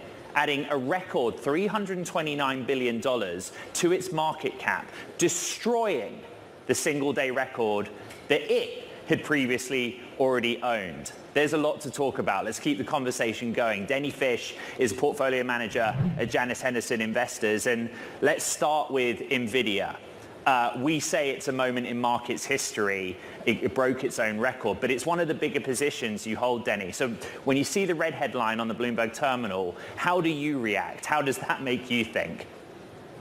Well, I think, NVIDIA has been a remarkable stock for the last year and a half, and that's primarily been because of the financial performance. I mean, the ramp in revenues that we've seen with its AI chips and GPUs is like nothing we've ever seen before. And, where the market's at right now, it's really this push and pull. And what we've seen, if you just look at the hyperscaler earnings so far, and particularly the CapEx forecasts, the market is just really hinging on every word that we're hearing. And, effectively what we've heard is that nobody's blinking. And you have seen CapEx go up at Google, you've seen CapEx go up at Microsoft, and you're seeing CapEx go up at Meta, and all of those companies seem to be implying that there's no end in sight, at least, through 2025, and that should be good for NVIDIA. And if we actually look at the other data points in the industry, AMD just reported, and the numbers were fine, but, it's really just a really, really small fraction of the amount of AI-related chips that NVIDIA is selling, and NVIDIA's embarking on probably its most significant product cycle ever with Blackwell as it goes to a full systems approach this fall. So actually, I ask you about that specific point. I've discussed with Jensen Huang the annual cadence of new product refresh. But the bit that's kind of concerning or hard to understand is, what about all those companies, the hyperscalers, but also others, that invested at the H100 generation, and they may have only just got that capacity online, and then suddenly they have the option or choice of whether they buy the next cutting-edge generation of chip, upgrade. And I think that Jensen's probably talked to you as well, right, about the ability to swap in and out those generation of GPU quite easily. But it's hard to fathom, really. Yeah, well, what's really interesting, and I'll give you a couple data points. Last night, Mark Zuckerberg announced this publicly. He talked about that Llama 4, which is the next iteration of their open source large language model that they just, have been evolving, is going to require 10x the compute that Llama 3 required.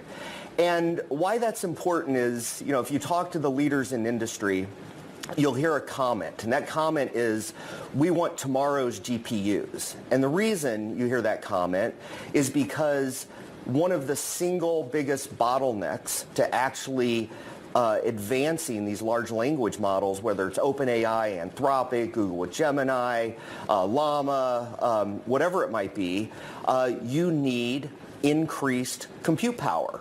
And that is exactly what Blackwell brings. And so the important part for these companies is making sure that they have the ability to actually create fungibility with the GPUs, so that when you use H100s and then you're going to move to Blackwell, you can actually use those H100s for inference, or you can use them for other parts of your company. Whether for Microsoft that could be to support Office 365 and Copilot, or GitHub Copilot, or in Meta's case to support the recommendation engine, or content creation, or whatever it may be. And so having that fungibility of the GPUs, but then also having the ability to lean in hard to the latest generation so that you can push the envelope with these frontier models. So Denny, this is a good point to go to Apple, because it's a different story, right? They are not a hyperscaler. They don't make the same direct investment in infrastructure. The CapEx has always been low, but the AI story is the same. It's a smaller position for you,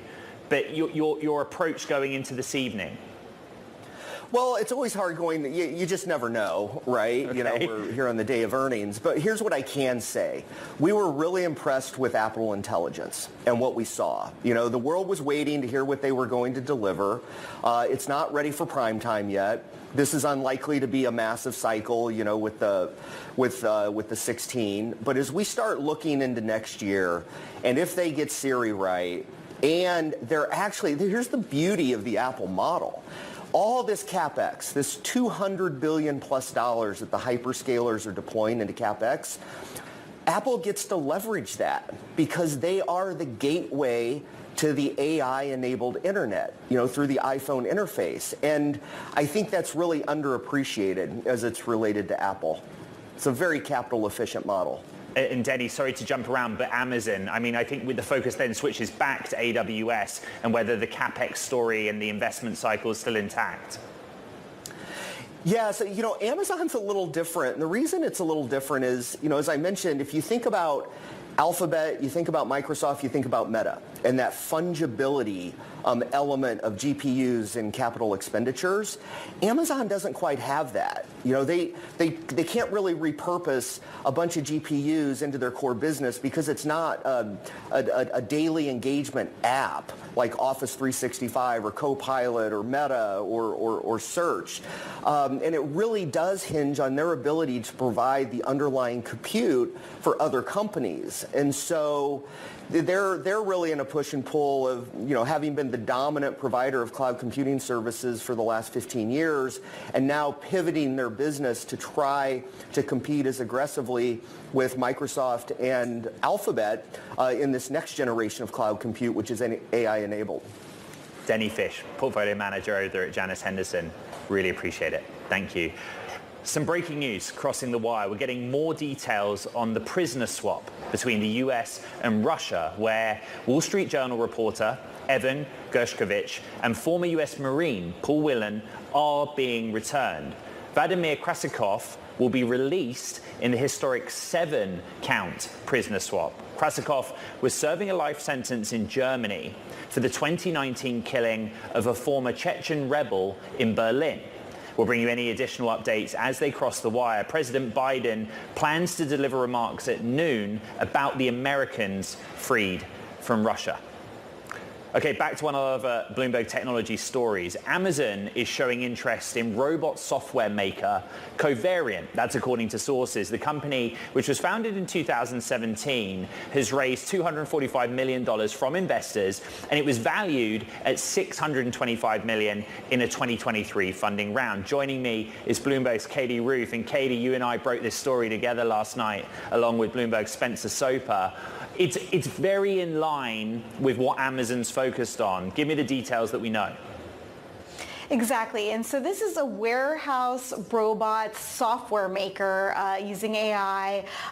For those who've been paying attention for a while, it reminds of Amazon's acquisition of Kiva Systems in 2012, where they bought a warehouse robot maker. But this is obviously, you know, modern technology in this space, and it can sync with other, you know, warehouse type robots that, you know, can put things together and package things, which is exactly what Amazon needs. We should point out that Amazon and Covariant both declined to comment on the story. You know, Amazon's at a stage where it has more than like 750,000 robots around the world doing all sorts of things. You know, one source kind of outlined to me like Covariant, even though it's raised all this money, is a little bit of more of an R&D, like research project, and you kind of need Amazon to get going. The market is interesting because is money hard to come by, Katie? Do you need kind of a savior like an Amazon to come in if you're a smaller startup that's still kind of building out your tech? Sure. I mean, there's certainly capital available for the very cream of the crop top startups right now, but a lot of investors are a little skittish given that we've been, you know, there were a couple years of a correction. So having a, you know, large strategic like Amazon, you know, provide resources would certainly help this startup continue to grow in-house inside Amazon. And Katie, real quick, we're short on time. XAI looking at character, Musk weighed in. What's going on? Sure. This is another AI acquisition rumor. You know, we've heard there have been some sort of interaction between Character AI and XAI about a potential acquisition. Obviously, a deal is not yet done, and that is what Elon is weighing in about. But, you know, we have heard that there is something going on there. So remains to be seen whether a deal actually happens. Yeah, I heard there's something going on there too. Bloomberg's Katie Roof, thank you very much. Okay, before we head to break, we want to turn our attention to the Bank of England for a moment. The Bank of England cut interest rates for the first time since early 2020 and signaled further cautious reductions ahead. Moments ago, we sat down with Governor Andrew Bailey. Have a listen. Don't expect we're going back to zero, because zero was the product of huge global shocks, starting with the financial crisis and obviously COVID as well. I think to get to there, something really bad has to happen that we're not currently expecting. We'll be lower than where we are today, but I think it's very clear that we're not going.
I want to talk about GitHub, a leading AI-powered developer platform. The company announced expansions in their AI strategy with increased access to and new extensions of their Copilot models. GitHub CEO Thomas Dohmke joins us now for more. And you've been very busy on social media.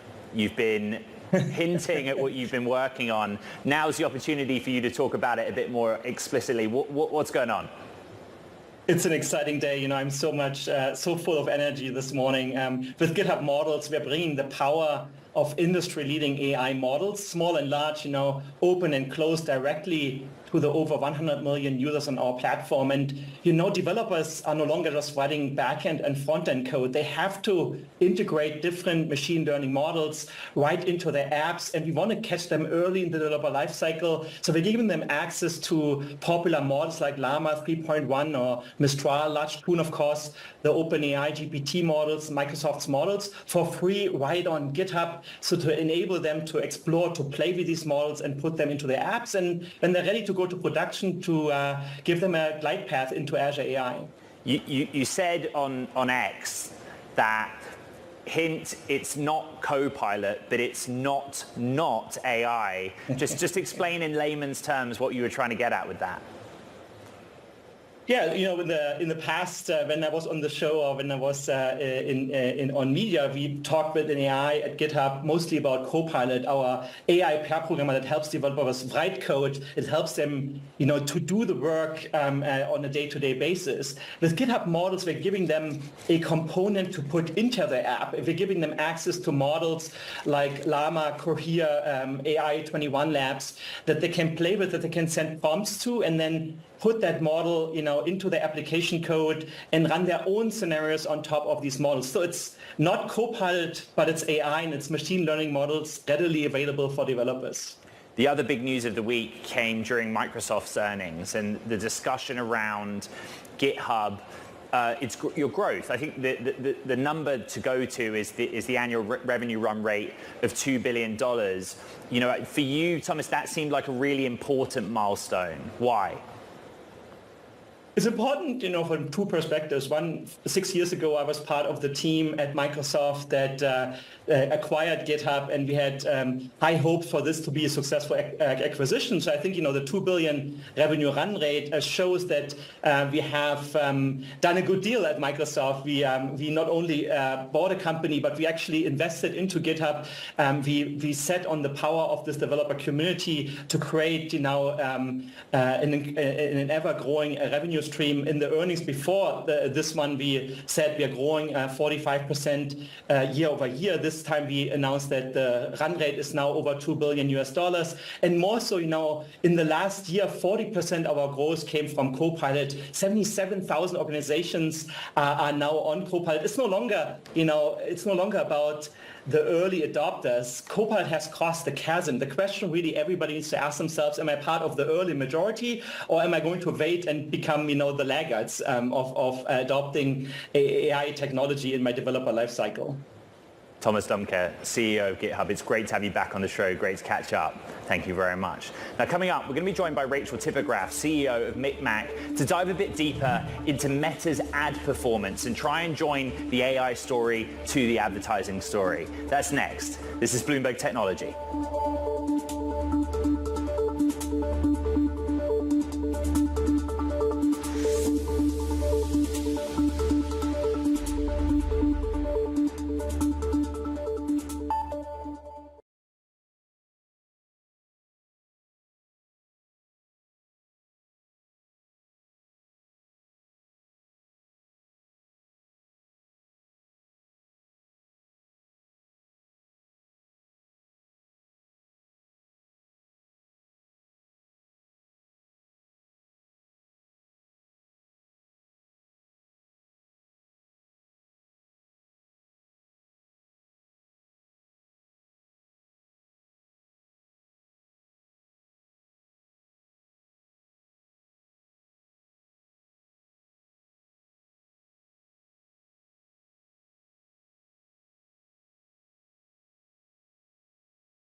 Let's get back to Meta and Meta's results. The stock, by the way, off session highs, but still up 6%. The tech giant beating estimates on its advertising growth. In particular, Rachel Tipograph, founder and CEO of the e-commerce marketing platform Micmac, joins us now. And Rachel, you have this rich data set tracking where advertisers invest their dollars across not just Meta, but its competitive landscape as well. And I think what's interesting is that the data you track was basically justified by their forecast for sales in the current period. Just your response to that. Yeah, thanks Meta for verifying our data. So yesterday, Zuckerberg reported 11% year-over-year revenue growth.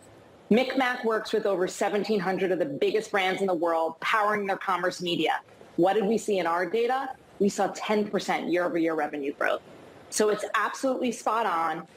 Meta remains the most trafficked brand advertising channel at Micmac. On any given day, it represents about 40% of our total traffic. So what's interesting is you have the data, and then what you need to do is find the reasons behind the data, right? And we went into the earnings print solely focused on artificial intelligence. It seems like the early work and investment Meta's made in AI is just making their ads more competitive. Is that fair? AI is part of it, but I actually think something comes before it. For the last 2.5 years, Meta has stopped focusing on shiny objects like the metaverse, and it got back to business and focused on its core revenue stream, which is advertising. Meta had to respond to Apple's privacy changes, and it responded in a big way. Meta did a huge campaign to every big global advertiser and essentially encouraged them to integrate with their event attribution API, which bulletproofed the effectiveness of the ads. That was number one. Number two, Meta has also made a concerted effort to partner with retailers and essentially enable off-site retail media within the Meta platform. That also improves the effectiveness of their ads. I would argue that AI is number three.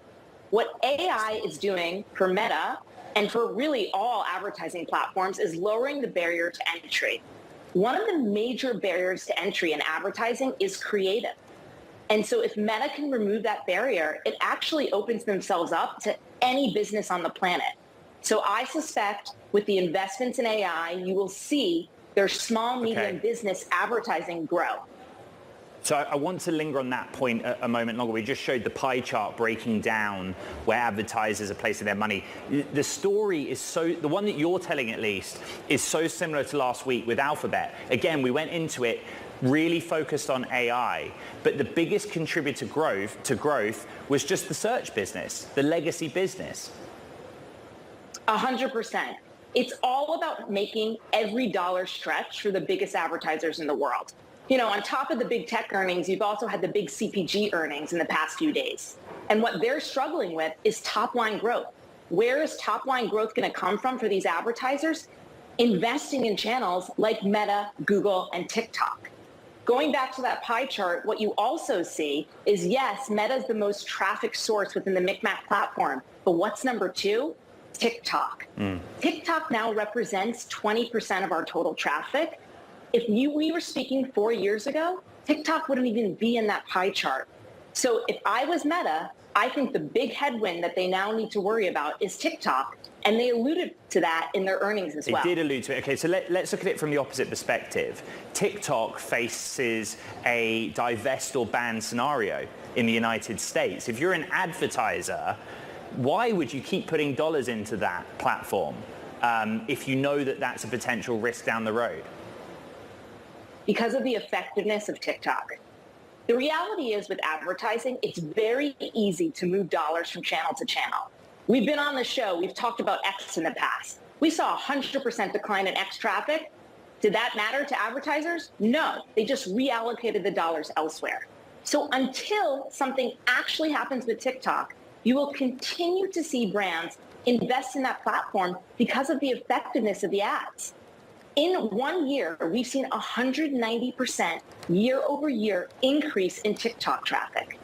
We only saw 10% in Meta. Again, if I was Meta, I would be very concerned about TikTok right now. Rachel Tipograph, founder and CEO of Micmac, excellent breakdown of your data. and linking it to Meta's own data. Thank you very much. That does it for this edition of Bloomberg Technology. There is one big earnings evening left to go, but so much to recap on the podcast. You know exactly where to find it. Apple, Spotify, also on iHeart. This is what's to come, right? And this is the picture of the markets right now.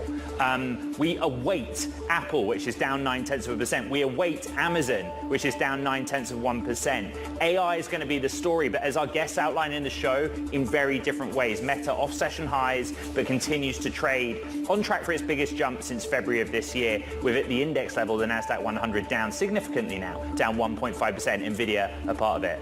This is Bloomberg Technology.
Welcome to Bloomberg Markets. I'm Scarlett Fu. The equity market takes a big turn south after data show U.S. manufacturing activity shrank by the most in 8 months, one day after the Fed's no decision. So here's where things stand.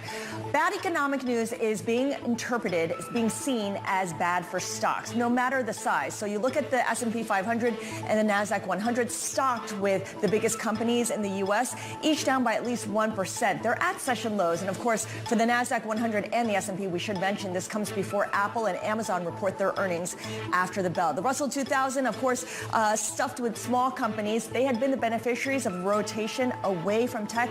They're the weakest link today, off by 2.9%. But chip makers are getting hit the hardest there by more than 5%.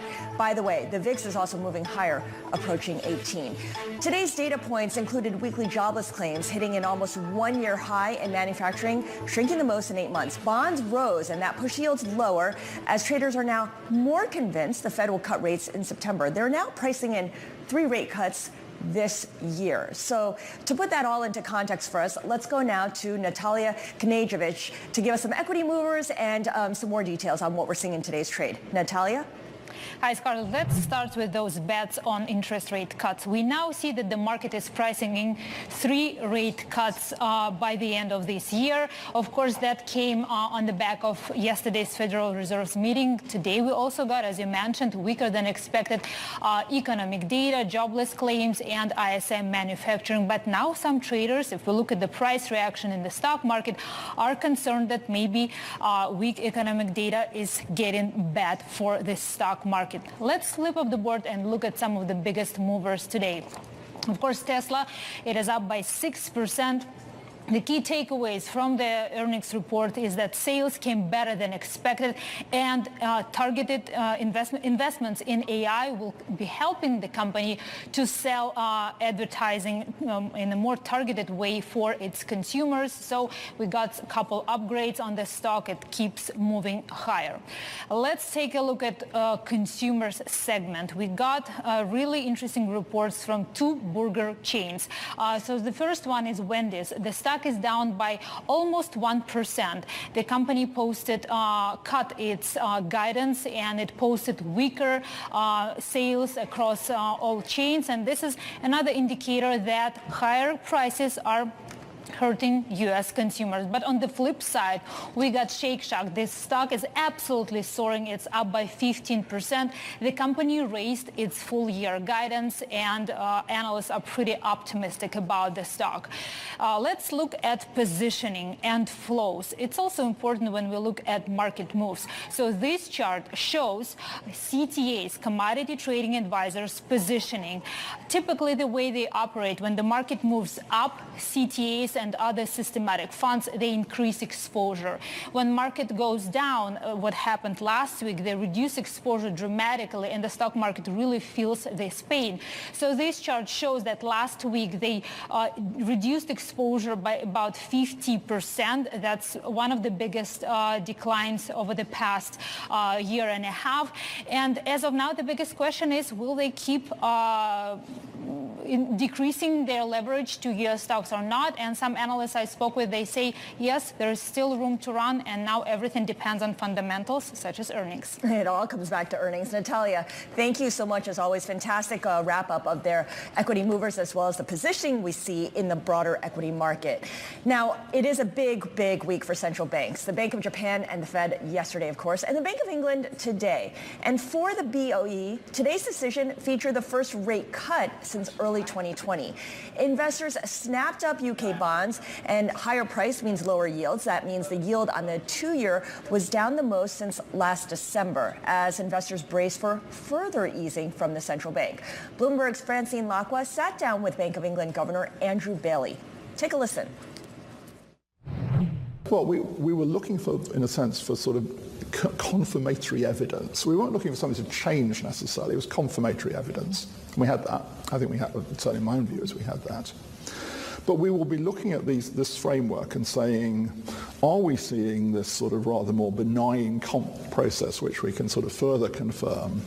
Or does this sort of structural issue, which is why we've put this sort of risk in, that maybe COVID, for instance, has changed some